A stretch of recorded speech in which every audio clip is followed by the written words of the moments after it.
Bueno, hermanos, los invito a buscar en el libro de Jeremías. Vamos a leer el capítulo 1, hablando de el secreto de la grandeza, que es el estudio que estamos ya pronto por concluir. Hoy vamos a hablar de Jeremías y el título de la lección de hoy es La integridad de Jeremías. Y vamos a dar lectura al versículo 1 como introducción, al capítulo 1, perdón. Vamos a hacerlo de forma alternada, como solemos hacer en la escuela dominical. Les voy a pedir por favor que nos pongamos de pie. Todo el capítulo 1. Dice las palabras de Jeremías, hijo de Hilchías, de los sacerdotes que estuvieron en Anatot, en tierra de Benjamín.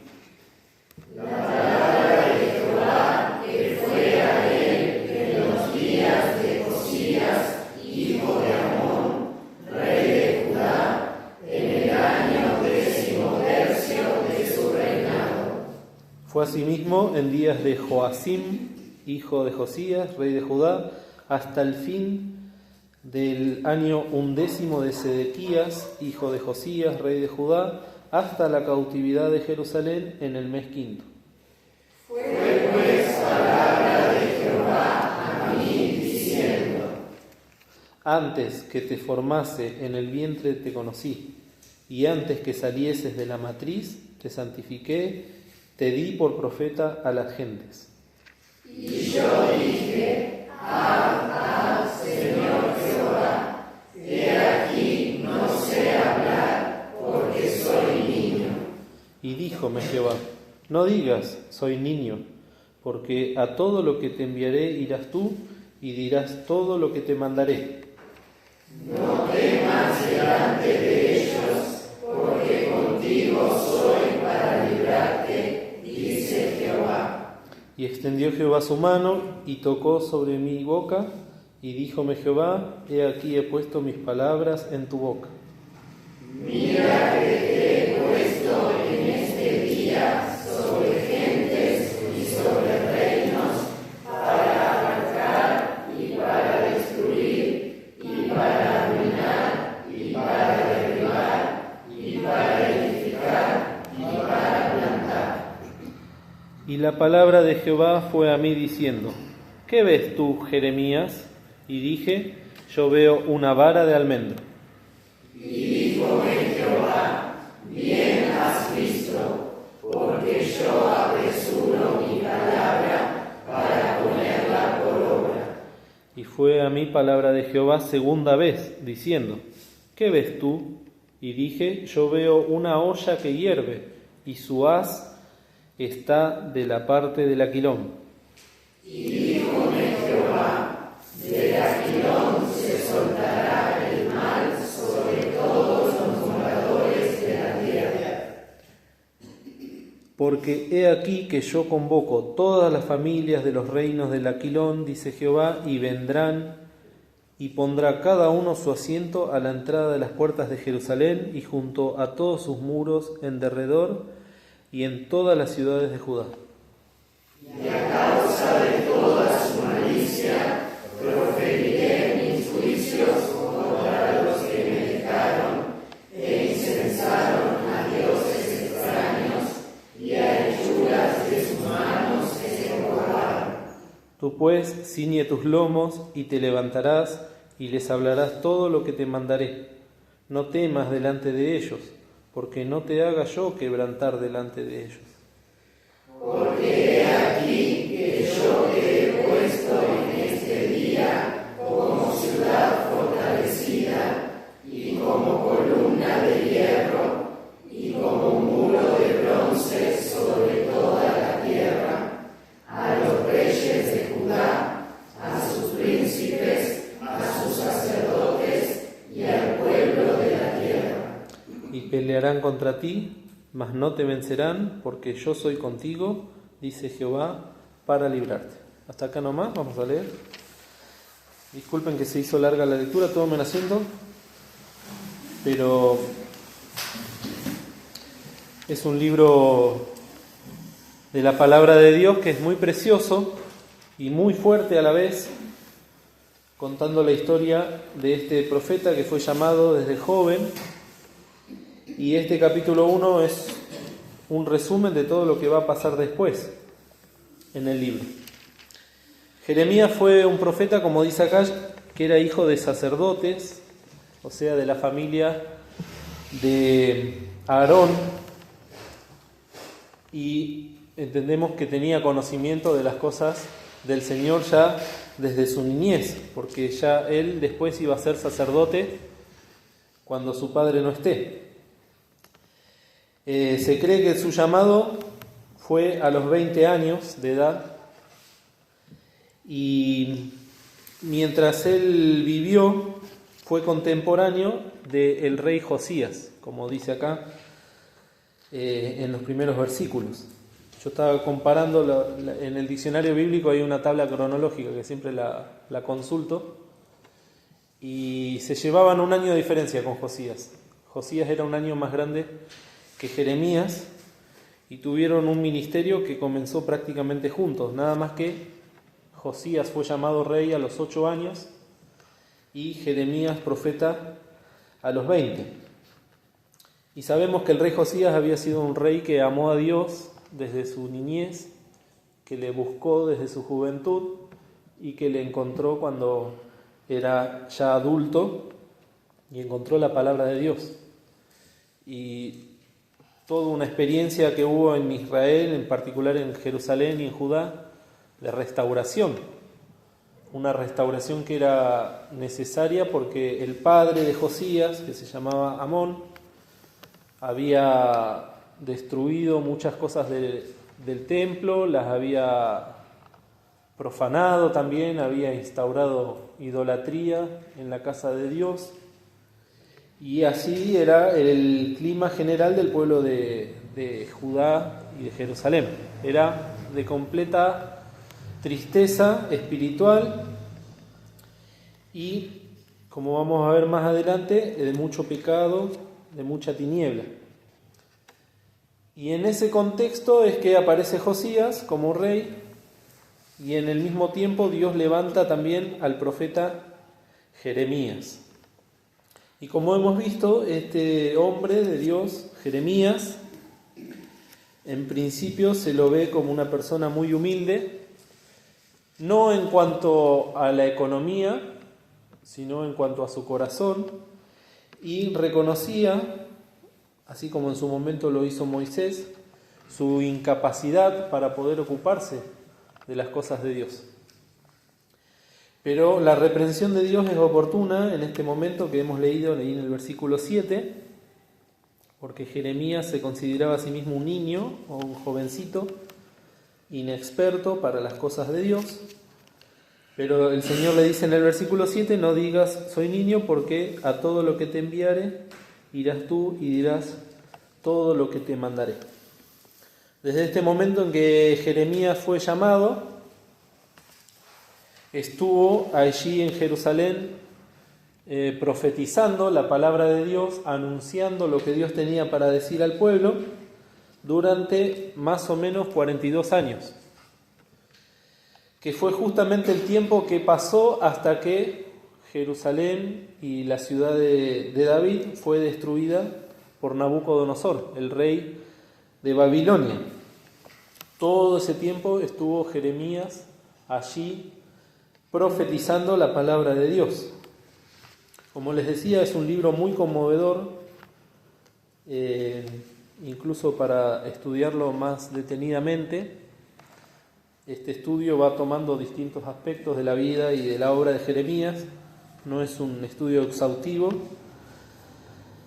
pero sí podemos ver cómo él estaba dentro y tenía acceso a los sacerdotes que estaban en Jerusalén, tenía acceso a los profetas y tenía acceso a los príncipes e incluso a los reyes que había en aquel entonces. Y a ellos en persona era que les profetizaba. Hubo profetas que eran mandados a profetizar a otros pueblos. Por ejemplo, Jonás, ¿a dónde fue mandado? A Nínive, ¿no? Y así muchos otros profetas que eran llevados por el Señor a otros pueblos o naciones a profetizar.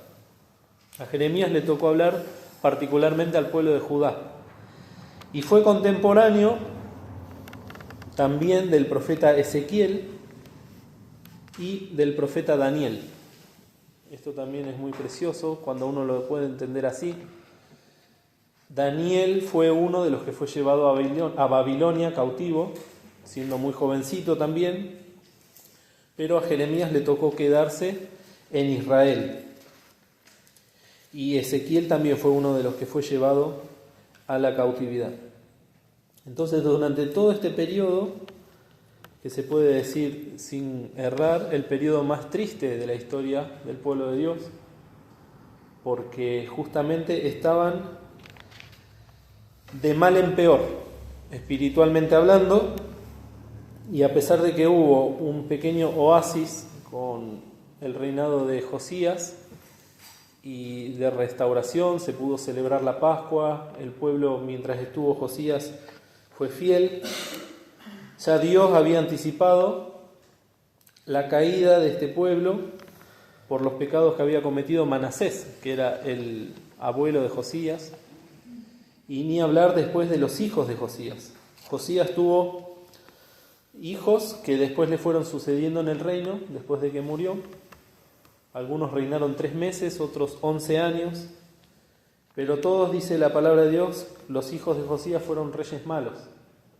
Uno de sus hijos, por ejemplo, tenía 8 años también cuando empezó a reinar. Reinó 3 meses, dice, e hizo lo malo en los ojos de Jehová. Qué impresionante, ¿no?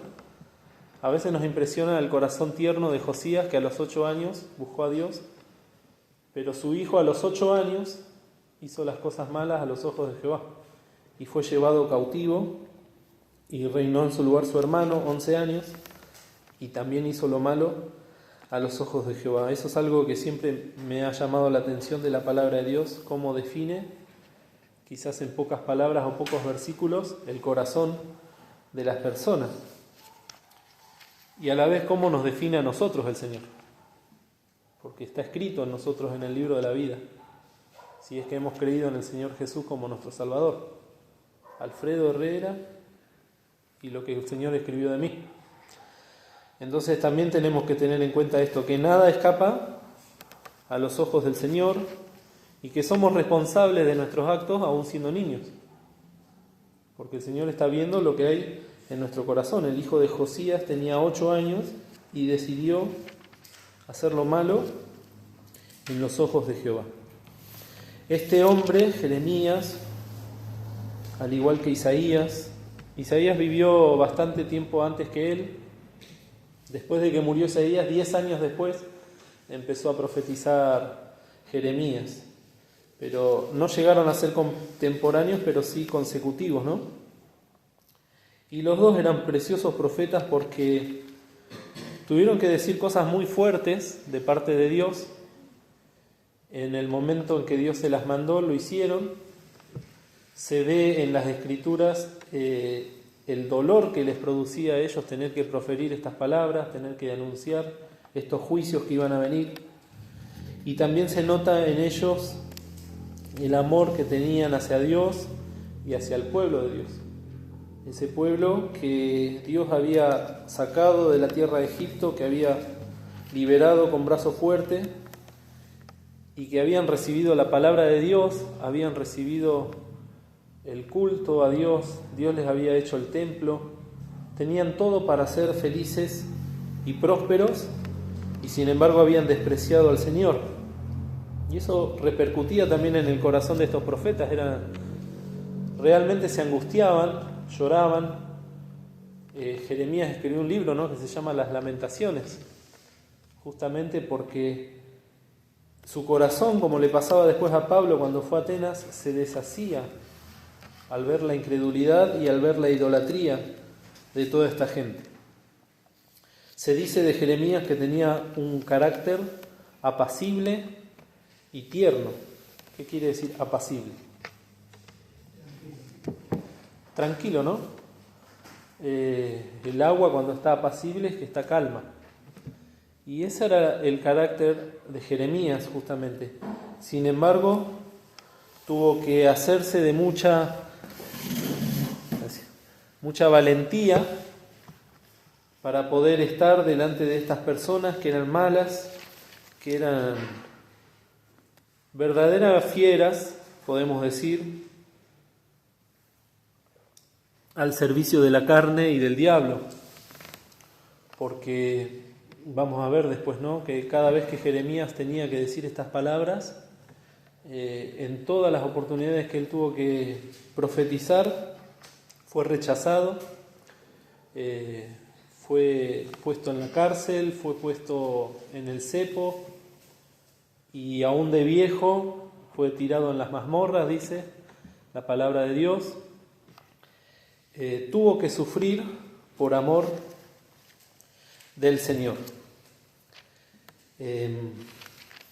Pero sí, esto él, como también hemos dicho hace un rato, escogió obedecer el llamado de Dios. Si bien los profetas tenían que ser fieles a Dios, tenemos de nuevo el ejemplo de Jonás. ¿Qué hizo Jonás cuando Dios lo mandó a profetizar a Nínive? Huyó, escapó, se quiso escapar. Acá Jeremías, al tener esta misión tan importante y conociendo, como hemos dicho hoy también, ¿no?, cómo era la vida de los sacerdotes, cómo era la vida en el templo. Pensemos que todavía estaba el templo de Salomón, y mientras la gente iba a sacrificar animales para agradar a Dios, Jeremías sabía muy bien que también afuera adoraban a los dioses. Esa, como se dice siempre, ¿no?, esa dicotomía, ambigüedad, dualidad, hipocresía también. ¿Cuántas veces se nos ha dicho a los jóvenes, ¿no?, que está caminando con un pie adentro y un pie afuera? Siempre se nos dijo ese ejemplo, ¿no? Y ese era el pueblo de Jerusalén, el pueblo de Judá. Y Jeremías se paraba en la puerta del templo o adentro en el atrio y los veía entrar con el corderito, los veía entrar con las ofrendas y denunciaba su pecado. Y los primeros que se ofendían y se enojaban eran los mismos sacerdotes, que eran los que se tenían que compadecer de las ovejas perdidas.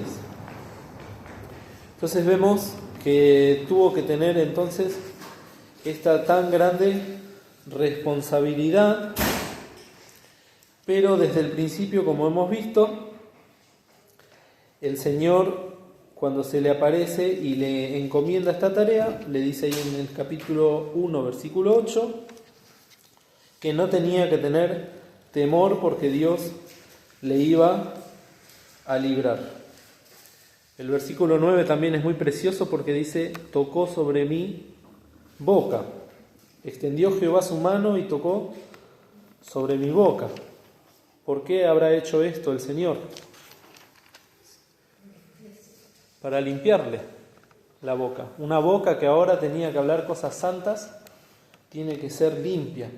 Lo mismo pasa en Isaías, ¿no?, que con un carbón encendido el ángel toca su boca, toca sus labios, para que después de eso él pueda profetizar todo lo que iba a profetizar. Pero al igual que Isaías, ahí en el capítulo 6, la respuesta de Isaías tan conocida que proféticamente habla de Cristo. Isaías 6:8, página 713.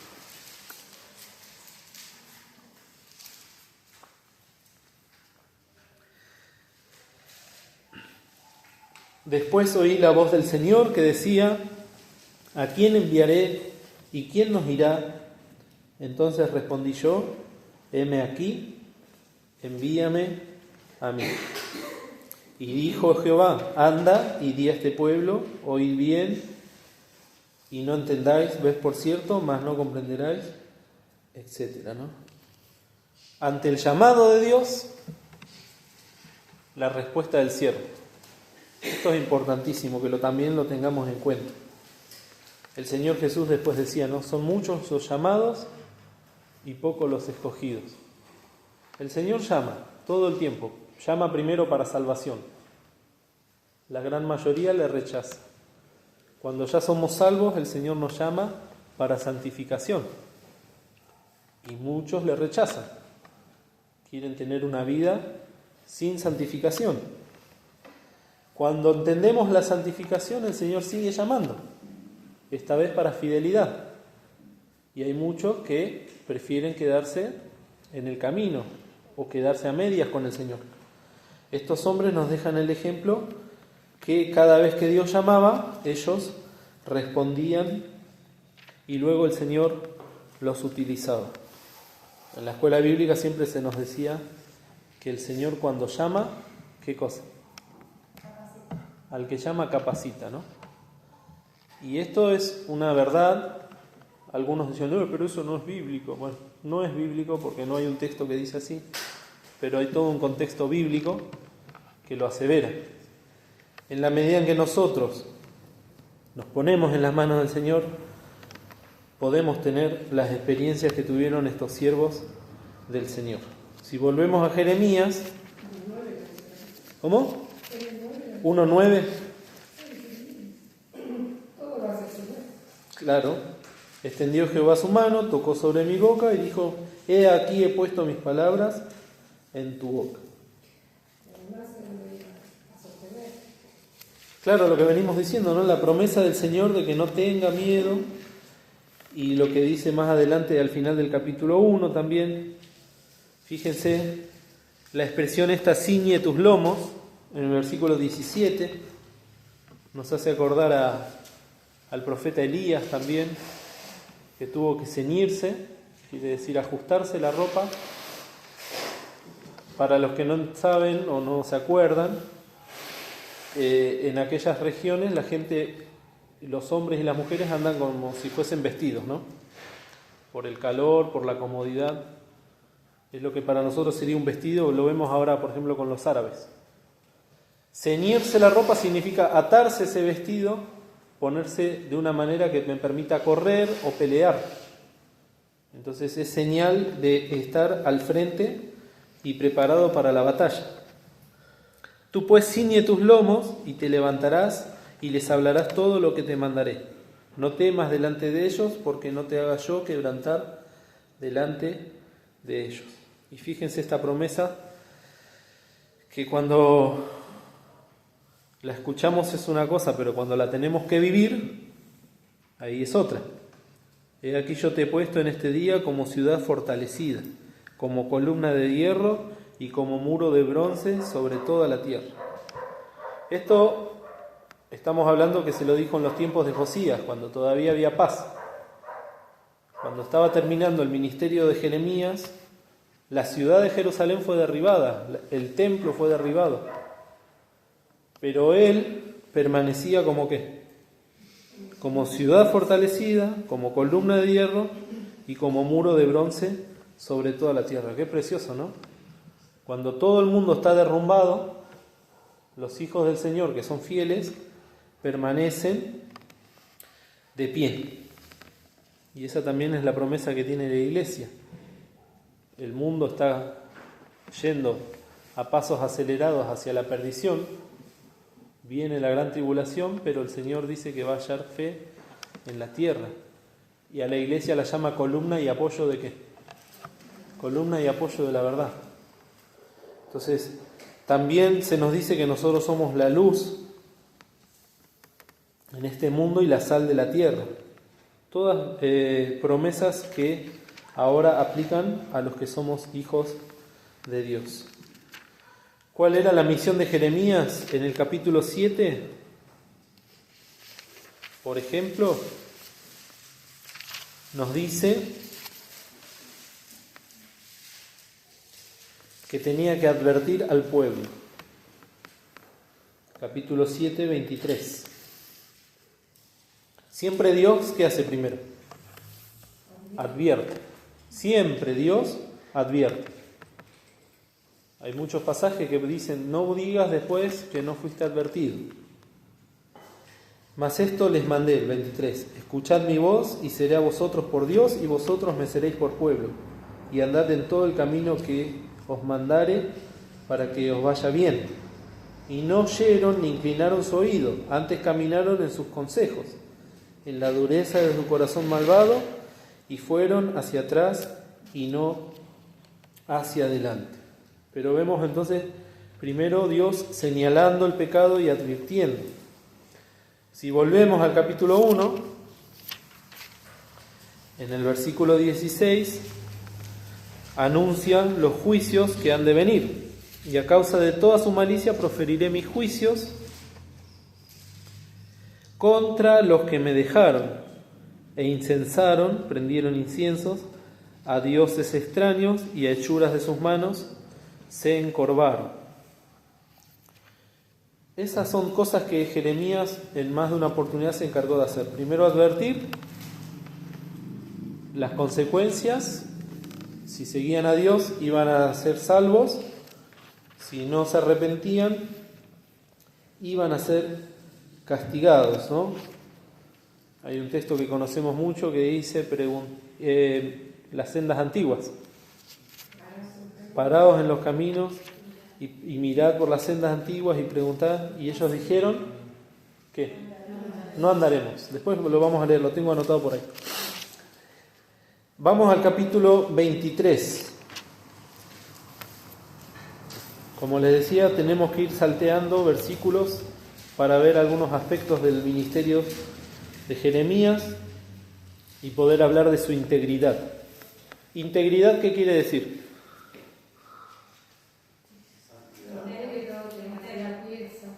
Ahí está. Íntegro, algo íntegro es algo que no le faltan partes, que está entero. Qué lindo, ¿no? Cómo Dios ve a los siervos. Íntegro. David era un siervo íntegro. Y acá se nos habla de este hombre que tuvo que sufrir tantas cosas, ¿no? Pero en ningún momento le faltó la fe, le faltó la oración, le faltó la paciencia, le faltó el amor, el temor de Dios. Son todas cosas que definen a una persona con integridad. Les decía el capítulo 23 y podemos leer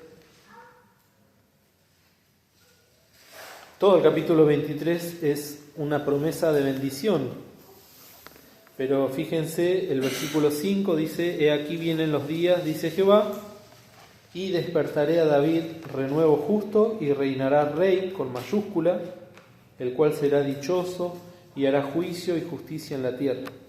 En sus días será salvo Judá, e Israel habitará confiado. Y este será su nombre, que le llamarán Jehová, justicia nuestra. Por tanto, de aquí vienen días, dice Jehová, y no dirán más: vive Jehová, que hizo subir los hijos de Israel de la tierra de Egipto, sino: vive Jehová, que hizo subir y trajo la simiente de la casa de Israel de tierra del Aquilón y de las cosas y de todas las tierras donde los había yo echado, y habitarán en su tierra. Este pasaje cortito que leímos, ¿a quién está haciendo referencia? Al Mesías prometido, al Señor Jesucristo, que ya vino. El pueblo de Israel le rechazó, pero que ha de volver, y ahí dice que todo ojo le verá, y mirarán al que traspasaron y harán llanto sobre el Hijo de Dios y van a creer en Él. La restauración entonces en el milenio de la nación de Israel, algo precioso. Todo eso tenía que profetizar Jeremías. Por un lado los juicios de Dios y por otro lado las bendiciones venideras y la restauración de la nación de Israel en su conjunto, ¿no? También, si queremos un día estudiar este libro, justamente hasta el capítulo 24 se podría dividir el libro en dos partes. Jeremías estuvo antes de la invasión de los de Babilonia, y justamente después del 24 empieza la destrucción de Jerusalén y todo lo que él tuvo que profetizar. Fueron tan fuertes las profecías de Jeremías que tenía que dar, que en un momento lo trataron también de espía de Babilonia, lo trataron de ser siervo de Nabucodonosor y lo quisieron matar por traición. Algo que, si lo llevamos a estos tiempos y a los tiempos de la Iglesia, donde vemos que en muchas iglesias que se dicen evangélicas no se predica la palabra de Dios como se debe, que nosotros hablemos de estas cosas, que hablemos del pecado, que hablemos de los castigos de Dios a causa del pecado, va a llegar tiempo en que nos han de perseguir, y eso está en la palabra de Dios. Va a ser decisión nuestra adaptarnos a ellos, o, como dice también la palabra, que ellos se adapten a nosotros. El mismo Jeremías le fue dada esa profecía, ¿no? Que se conviertan ellos a ti y no tú a ellos. Y Pablo decía, llegará tiempo en que no sufrirán la sana doctrina. Entonces, todas estas cosas las podemos ver en un aspecto histórico respecto de Jeremías, o también las podemos aprovechar para nuestra experiencia personal en el último tiempo de la dispensación de la gracia, donde no se predica justamente el arrepentimiento de los pecados. Me saltó un video en YouTube de una organización que difunde la Biblia y querían explicar el plan de salvación. En ningún momento mencionaron la palabra pecado, un video de 15 minutos. Cuando lo mencionan a Cristo no lo mencionan como Dios. Entonces vemos cómo van quitando la esencia del Evangelio para que quede bien con cualquier persona. Entonces, si no me hablan de pecado, ¿de qué me voy a arrepentir? Porque no conozco que soy pecador. Entonces, Jeremías es un claro ejemplo de cómo el Señor nos ha puesto para anunciar estas cosas, aún en los tiempos más peligrosos y en los cuales estemos en menor... ¿cómo decirlo? No estemos en nuestra zona de confort o estemos en desventaja. Bueno, el Señor nos ha puesto a nosotros también por atalaya. ¿Cómo le hablaba el Señor a Jeremías? Con ejemplos prácticos. Ahí mismo en el capítulo 1 hemos leído, por ejemplo, acerca de la vara de almendro, que la vara de almendro entiendo que florece y marca el inicio de una temporada, ¿no? Ellos se daban cuenta de que estaba por empezar una temporada climática en base a ver que la vara de almendro florecía o reverdecía. Y en el versículo 12 del capítulo 1 dice: bien has visto, porque yo apresuro mi palabra para ponerla por obra. No quedaba demasiado tiempo. 18 años compartió ministerio Jeremías con Josías. Después de eso empezaron a proferir estas calamidades que empezaron a acontecer en el pueblo. Otra forma en que le hablaba Dios a Jeremías está ahí en el versículo 13, que veía una olla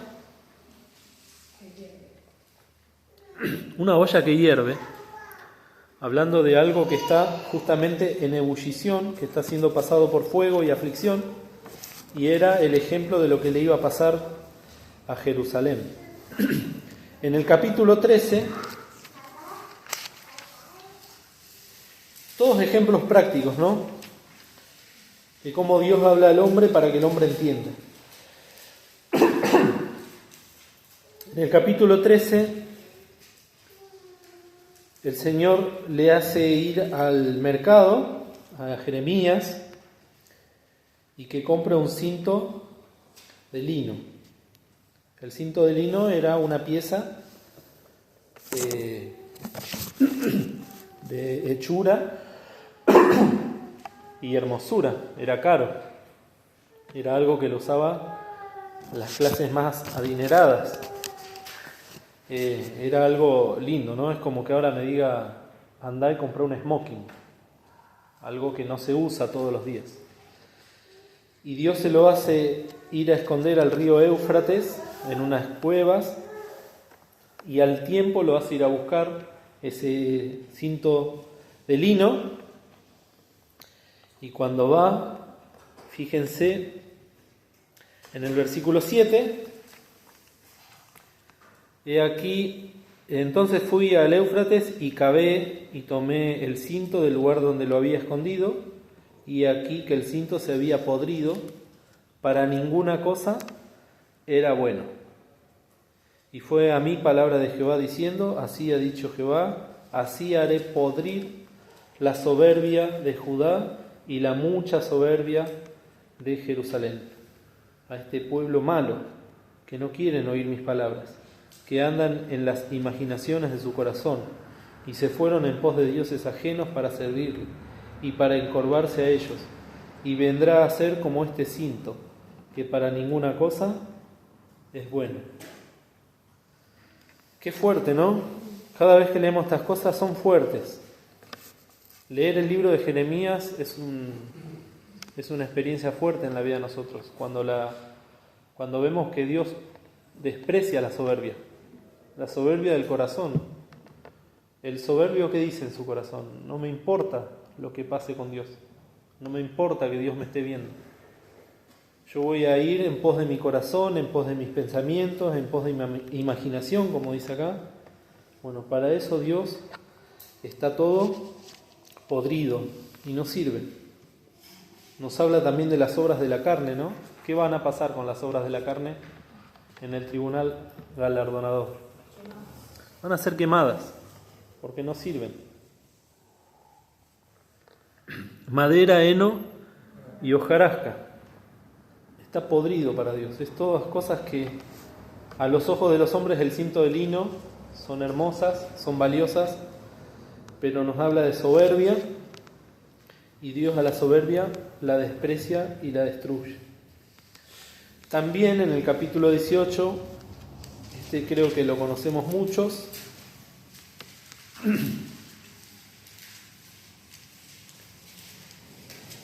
18:2, levántate y vete a casa ¿de quién?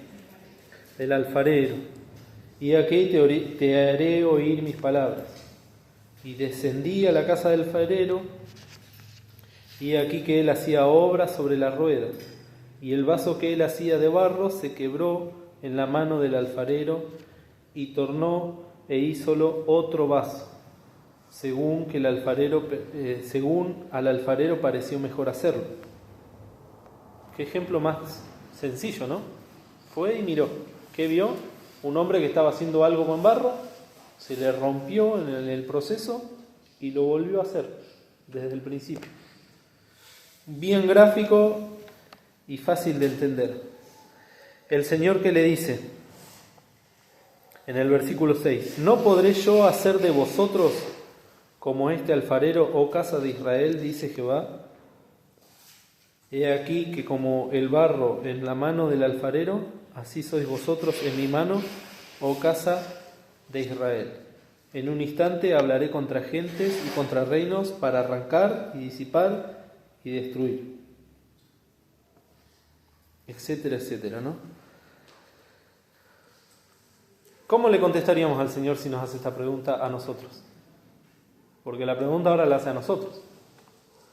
¿No podré hacer yo de vosotros como este alfarero? ¿Puede o no puede el Señor? Puede. ¿Quiere o no quiere el Señor hacer esto? Quiere. Ahora la pregunta es, ¿queremos nosotros? Cantamos el corito, ¿no? Yo quiero ser mi Dios amado, pero cuando llega el momento en que el Señor nos tenga que romper y volver a hacer, eso nos está hablando de cruz y de sacrificio. Y ahí es donde realmente tenemos que entregarnos en las manos del Señor, literalmente en las manos del Señor, para que Él pueda hacer una restauración en nuestra vida. Siempre terminamos hablando de restauración en estas lecciones. Hay que tomarlo de parte del Señor. Otra de los aspectos de Jeremías, tuvo que sufrir afrentas, como hemos dicho, ¿no? En el capítulo 20 en adelante, muchos capítulos, se nos narran estas cosas. Una particularidad, esto lo leí en el diccionario bíblico, Jeremías había hecho muchas profecías. Durante más de 20 años, profecías de manera oral. Las hablaba. Iba, decía todo lo que tenía que decir. En un momento determinado, el Señor lo manda a que todas esas profecías queden por escrito. Entonces él se pone a trabajar con un escriba y todas esas profecías mezclado con historia de lo que le iba pasando a Jeremías quedó por escrito en lo que tenemos nosotros ahora. Entonces él mismo cuenta su historia, recopila todas estas experiencias, todo lo que le pasaba en el corazón, así como Pablo también tenía gente que le escribía cuando él estaba en la cárcel, o se dice que Pedro también le escribió sus cartas narrándoselas a Marcos. Vemos como Jeremías, creo que se llamaba Salum, el escriba, se puso a redactar todas estas cosas, ¿no? Y una de las historias está acá en el capítulo 20, donde fue llevado al cepo. ¿Qué es el cepo? Baruch, ahí está, gracias. Todo el capítulo 20, desde el 1 al 11, se nos narra esto, ¿no? Pero fíjense la respuesta en el versículo 11, de Jeremías 20. Precioso también para tenerlo en la Biblia subrayado. Jeremías 20:11 dice: Mas Jehová está conmigo como ¿qué? Como poderoso gigante.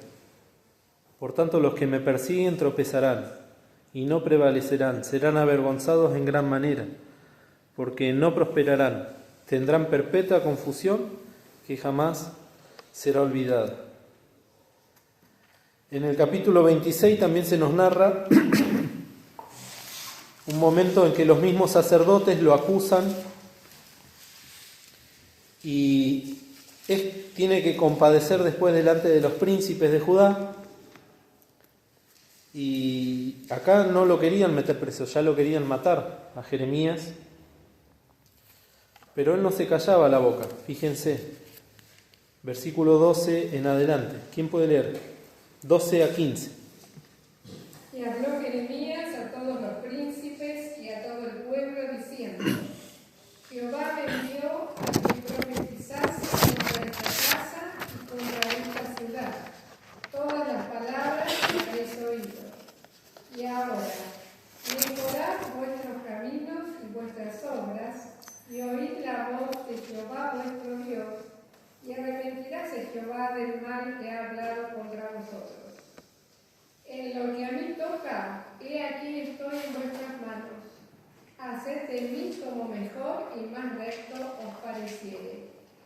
Mas sabed de cierto que, si me matareis, sangre inocente echaréis sobre vosotros, y sobre esta ciudad, y sobre sus moradores, porque en verdad Jehová me envió a vosotros para que dijese todas estas palabras en vuestros oídos. Qué momento, ¿eh? Capítulo 26 del 11 al 15, podría ser. Qué momento, porque estaba en vida, estaba en juego su vida. Él estaba en las manos de esas personas, lo podían haber matado en ese mismo momento. Hubo temor de Jehová en algunos y dijeron: ojo, porque hubo un profeta que profetizó hace tanto tiempo y dijo lo mismo que está diciendo él ahora, entonces debe ser palabra de Jehová. Y en ese momento lo liberaron. Porque otra cosa que pasaba en ese tiempo y en esas circunstancias, recordemos, estaba Jerusalén. Afuera de Jerusalén estaba todo el ejército de Babilonia y tuvieron sitiada la ciudad como 1 año y medio. No podía entrar ni salir nadie de la ciudad. Ahí es donde se cumplieron las profecías de que pasaron tanta hambre que las madres cocinaron a sus hijos para comerlo. En las Lamentaciones está, fuertísimo. Y todos los que se querían escapar eran asesinados por los soldados de afuera o por los soldados de adentro por desertores. Una tremenda situación. Y en medio de esa situación Jeremías les estaba hablando a estas personas estas cosas y les dijo: si me van a matar, mátenme, pero van a derramar sangre inocente. Vemos que a pesar de que él era amable, que era apacible y que era temeroso, de Dios, también era muy valiente, por eso era íntegro, porque en todas las virtudes que el Señor le daba se destacaban, ¿no? Después en el capítulo 33, no lo vamos a leer, fue preso. También ahí en el capítulo 20 menciona que fue escarnecido, burlado. ¿Cómo? Fue azotado. Azotado, afrentado, perseguido en el capítulo 36. En el capítulo 37 fue azotado, lo tiraron en una mazmorra que sería como si fuese un aljibe. Estaba sin agua para que se muera ahí. Dice que estaba lleno de fango, de barro. Quedó sepultado ahí. Dice que se compadeció un extranjero, un etíope que estaba sirviendo en el palacio y lo sacaron. Estuvo mucho tiempo en la cárcel y desde la cárcel profetizaba. O sea, no sabían qué hacer con alguien que estorbaba realmente. Porque lo que les iba a decir era que los profetas, sus colegas, por decirlo de alguna manera, profetizaban que Dios los iba a librar, que Dios los iba a salvar, que no les iba a pasar nada. Y él decía exactamente lo contrario a lo que los demás hacían. Y sin embargo, en todo momento, como lo definió Dios en el capítulo 1, él fue una columna de hierro. Y después, si pueden, lean el capítulo 15, porque nos habla todo el capítulo de muchas de las virtudes de este hombre, en especial el amor, ¿no? Hay una parte que dice que por amor de ti sufro afrenta. No lo señalé ahora, después lo pueden buscar, ¿no? Después halló las palabras de Jehová y las comí. Tu palabra me fue por gozo y por alegría. Tu nombre se invocó sobre mí. Es una oración preciosa de Jeremías en medio de tanto dolor y tristeza, ¿no? No me senté en compañía de los burladores, Salmo 1. Habitaba con ellos, pero no compartía ni comunicaba ese pecado. Y capítulo 15, para que después lo puedan leer con detenimiento, ¿no? Muchas de las virtudes del Señor Jesucristo, porque el Salmo 1 habla del Señor Jesucristo, ¿no?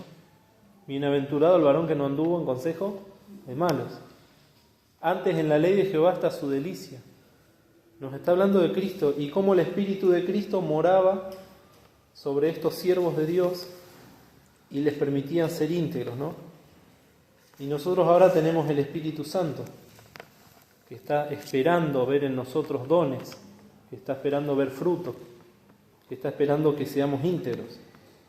Recordemos, íntegro es alguien que no le falta nada o que tiene todas sus partes.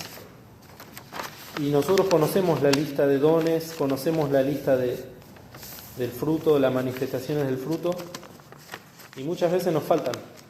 Nos falta caridad, nos falta gozo, templanza. Entonces no somos íntegros delante del Señor. Que quiera el Señor bendecirnos y ayudarnos, ¿no? a compararnos con Jeremías y poder ver cuánto nos falta y anhelar de parte del Señor buscar esas cosas que nos faltan. Que el Señor nos bendiga.